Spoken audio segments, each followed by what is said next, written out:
د ستاسو په علم کې لږه اضافه وکړم.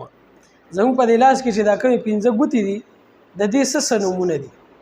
د ملګري یو وړوکې غونډه کې پروګرام کړی دی، ما ویل راځه چې تاسو سره هم شریک کړم. دا 5 ګوتې چې دي د دې څه نومونه دي؟ نومونه ته لږ وایه. د دې غټې ګوتې نوم چې کوم دی دا فرض دی، او د شهادت انګلي چې کوم دی د درمیان مسواکه فرض، شهادت، جنت، امانت، امین.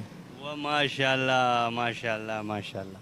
دا ډیرو ته پته نشته. دې ګوتې ته پښتو کې څه وایي؟ دا د خچۍ سره چې د دې سره دې ته څه وایي پښتو کې؟ دې ته دا نه راځي.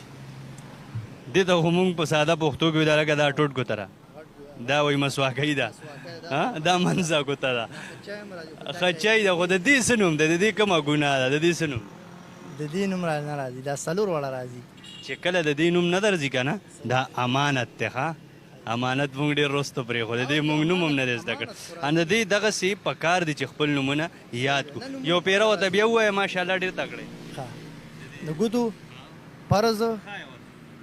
فرض، شهادت، جنت، امانت، امین. ماشاءالله ماشاءالله. ښکلي ځوانان دي ګوري، ښکلي ځوانان، ښکلي خلک دي ګوري.